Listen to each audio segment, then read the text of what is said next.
Welcome to Spring LIB. This is chapter 37, problem number 52. We're given the distance from Earth to a star as 7.11 light years. And the time for an observer on the spaceship is given to us. Let me write it down, 3.35 years.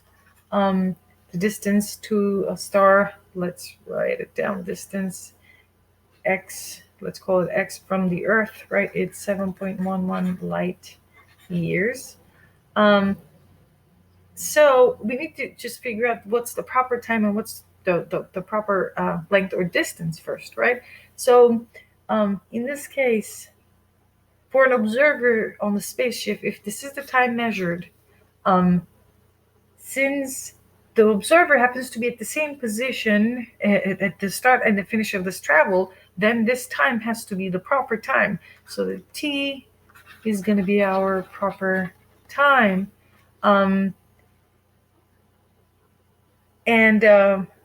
if x, the distance from the Earth to the star, is given to us as 7.11 light years, and this is the actually proper distance. Okay, so let's try to figure out what the time would be for an observer on Earth if our proper time is the time of the a passenger in the spaceship. So the t prime, we're going to call it the time on Earth. Time on Earth. With respect to the proper time, then is going to be gamma times t, the proper time. As you know, gamma here is 1 over square root of 1 minus v squared over c squared. And we're not giving this information, v being the relative speed of the ship, right? We need to figure this out first. And then our answer to part A is here embedded in this equation. And then in order to get to v, we need to know time as well as the distance. Now, if the distance from Earth to the star is given to us, which is the proper distance, and we're trying to figure out x prime, then is going to be x over gamma again.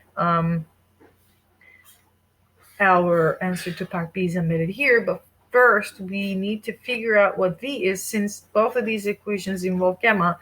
If we don't know what v is, we don't know what gamma is, and we can't answer the question.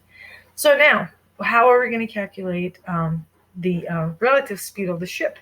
The relative speed of the ship is going to be equal to the proper distance, right, which is x, from the Earth to that star, divided by the time that passes for the people on Earth, right? So it's going to be x over t prime. This is the velocity that we're looking for.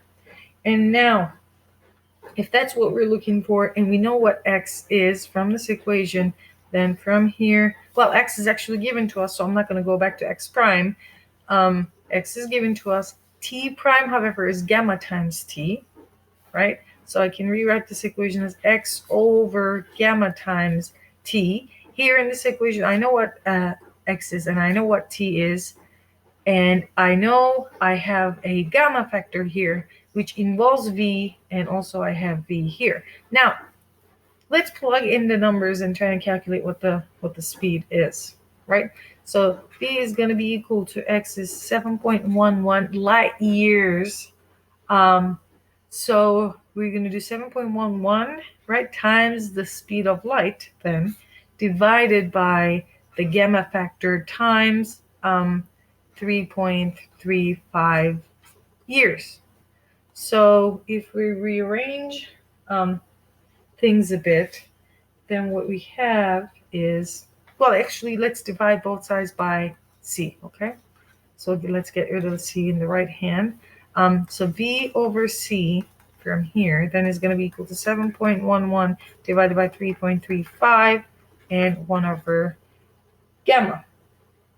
Now let's figure out what this is. If you use your calculator, you're going to see that it looks something like, actually we could put the equal sign here, equals to 2.12 times 1 over gamma. Still, the left-hand side is v over c. Now, 1 over gamma, let's continue on the next page. We said v over c is 1 to 1 over gamma. If gamma is 1 over square root of 1 minus v squared over c squared, then 1 over gamma is going to be square root of 1 minus v squared over c squared, right? We can put this on the right-hand side. 1, 2, square root of 1 minus v squared over c squared. Now we have to take the square root of both sides in order to get rid of this square root. V squared over c squared equals square of 2.12 is going to give you something like 4.5, and then 1 minus v squared over c squared. Right?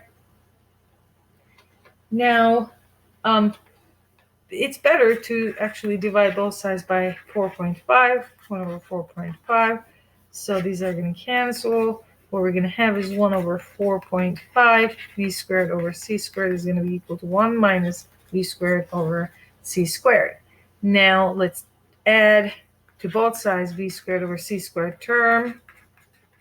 So there's just one left on the right-hand side. V squared over c squared plus 1 over 4.5. V squared over c squared equals to 1. Now let's group the left-hand side. V squared over c squared, 1 plus 1 over 4.5 equals to 1. Now let's look at this term here. If you use your calculator, this term is going to come out to be 1.222. So then v squared over c squared is going to be equal to 1 over 1.222. So then again, 1 over 1.22. And while we're at it, well, let's write it. It's 0.818. And then let's go on a new page here. We said v squared over c squared equals to 1818. Then v squared is going to be 1818 c squared. If we take the square root of both sides, b is going to be equal to 0.905 times the speed of light. Now, going back to part A. Remember, in part A, we were asked to calculate the time on Earth. So t prime equals gamma times t. T prime equals gamma times t. And remember what gamma was.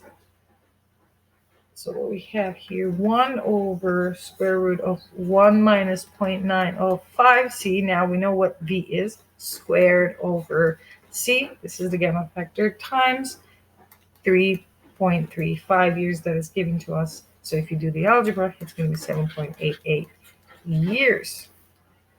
Now to answer to part B, again going back, remember this equation, x prime equals x over gamma. And now we have for x 7.11 light years times 1 or times square root of 1 minus 0.905. Again, this is our v that we calculated previously. So if we do the algebra here, we're going to get 302 light years.